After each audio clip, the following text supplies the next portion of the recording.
the most amazing musician and French horn player from Eastman School of Music. And I wasn't cool, and Angelo thought that Steely Dan was a guy.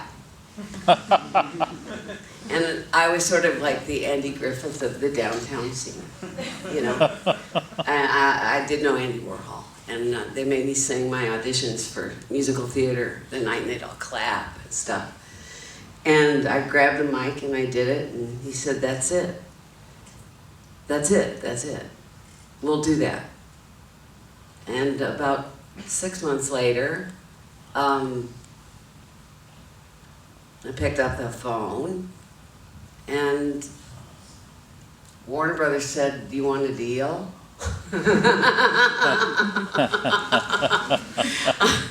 So I didn't really know. I didn't want to be a singer. I mean, I am a singer, but I wanted to be an actor, and I didn't want to go that route.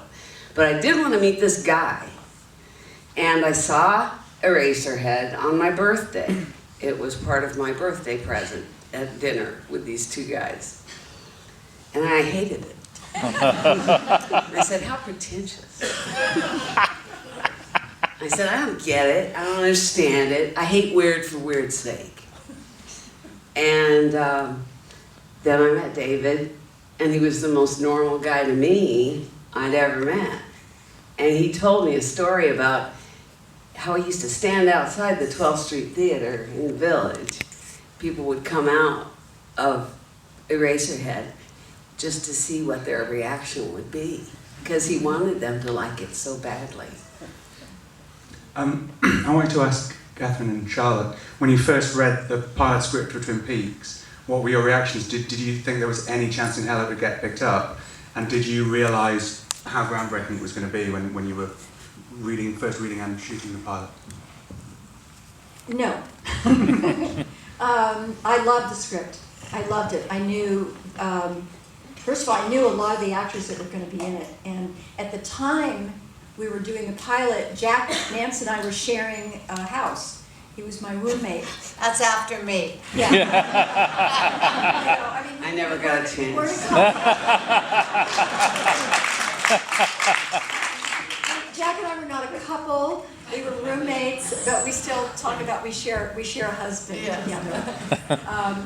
But yeah, I read the script and I really, really liked it, and I knew a lot of the actors that were going to be in it, and I wanted to meet Isabella so bad, and then it turned out that she didn't do it, and Joan Chen played the part, but I think it was written for Isabella, and it was just, it fascinated me, but it was the first time that I had heard of a major motion picture director doing a TV series. It was like, they didn't do it, you know. TV was supposed to be a come down, and yet David was, you know, well into it, writing and directing and, you know, producing, and I was thrilled that he wanted me to, you know, be in it. I actually am not in the original pilot, which we found out, Charlotte and I were just talking. David wanted to call the show Northern Exposure. I have another name. What was the other name? Northwest North by Northwest. Northwest Passion. Northwest Passage, and I have North by Northwest. Well, anyway, I said, Alfred Hitchcock did that. Yeah. But evidently, Northern Exposure was kind of in development or something. Anyway, he changed it to Twin Peaks, which was a great name. We all agree. So he called me to say, you know, do you want to do the Law Girl? I haven't put her in the pilot because I'm not sure that the network is going to understand the character.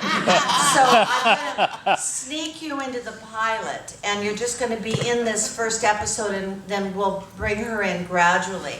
But David always wanted to do television. He was one of those film directors who had no snobbery about it at all. Hence the idea that once he pitched it to ABC and they took it, he was in rather disbelief that he got the pilot. And then when they saw it, they commissioned 8 more. And then when we were showing the pilot for the first time with the 8, they asked us to do another 13. So we were all very excited to have a job, as you can well imagine. And I did get the log.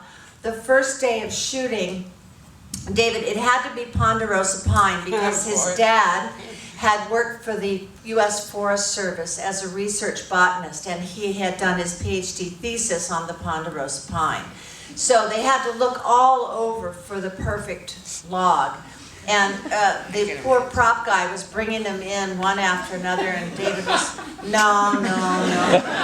So finally, when we got the actual log, it had just been cut. No trees' lives were lost for the It was very, very heavy, and it had to have 2 little branches sticking up.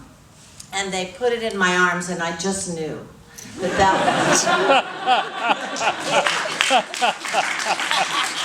It was, however, reaching sap, and that's hard on the wardrobe. But it was also extremely heavy, which is why on the Log Lady Twin Peaks trading card, it says that my greatest strengths are my forearms.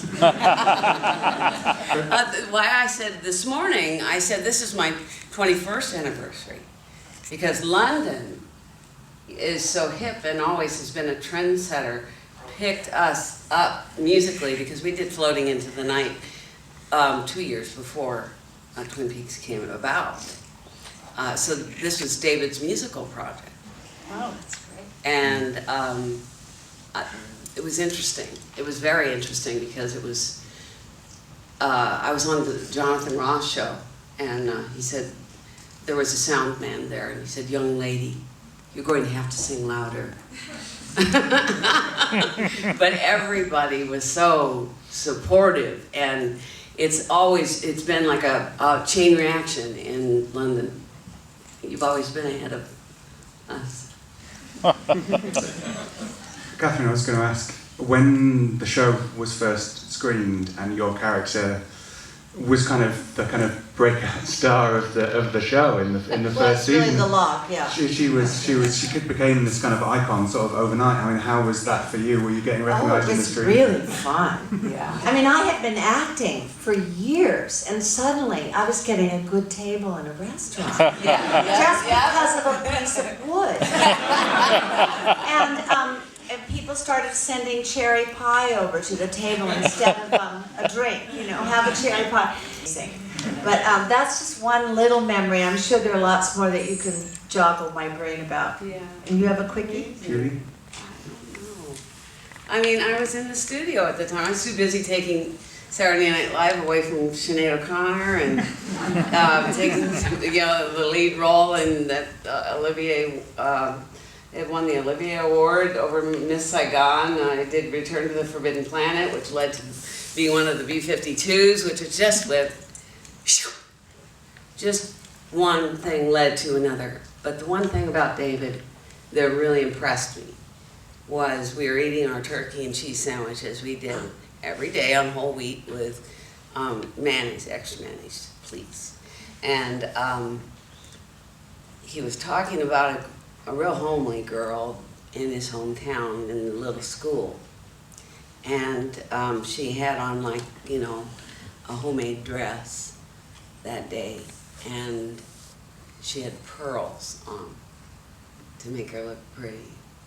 And David said, you look really nice today. And I thought, you are the kindest man. You are the dearest, sweetest man. No matter what people can say about your films or anything, that got to me. Yeah, that's a great story. Okay, I'm going to open up to the audience. I'm relying on someone at the back, Lindsay, wherever she is, someone to tell me when our time is up. Okay. Cool. So, gentleman here, very, very eager. Just yell it out. Did playing the Log Lady change your relation with wood and fire? Yes. I'm just going to repeat the question for Playing the Log people. Lady changed my relationship with wood and fire. Yes, I'm terrified of fire. I always have been, but now even more so. And I learned a lot about wood. I know a lot now about bark beetles and ancient forests and planting trees, and I can tell a Doug fir from a ponderosa pine.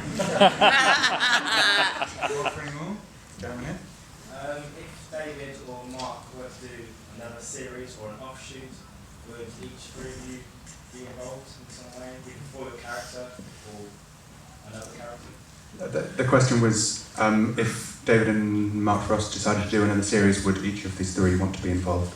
In a nanosecond. Oh, I love it. David says sometimes as a kind of tease, we haven't heard all the stories from Twin Peaks yet. But we'll see. I mean, you know, we could be dead. Who knows? Yeah. All right, we're supposed to sing Hey Bossa Nova Baby pretty soon, and who knows where that's gonna go. Next. This is meanwhile, so it's 25 years, so it would be 4 years, a good idea to pick up the idea again. Or not? We'll He's pass done the that maths. on to David. Back then? I'd be interested to know the backstory behind the Log Lady introductions that weren't always screens. Oh, yes, those Log Lady introductions. The Bravo network picked up the series first to be replayed, and they asked for some kind of explanation of each episode. So David was in Madison, Wisconsin, and he was supposed to write these episodes, these intros, and he called and said, I'd like the Log Lady to do all of them.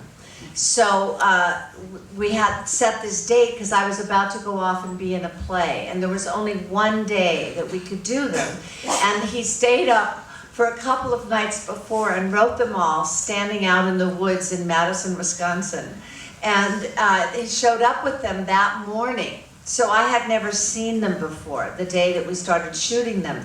So they put them on a teleprompter, and I read them and tried to make them my own as best we could, and they built a little Log Lady cabin, and in that Log Lady cabin is my little teddy bear that we moved around for each scene. I don't know if you've ever noticed, but there they are, and we changed my clothes a few times, but we did them in about 20 hours that day, just shot them as fast as we could, and I think they had a kind of eerie quality to them, partly because he wrote them from what, they had to send him a synopsis of each episode so he could remember what was in what, and then he just kind of wrote them from his heart.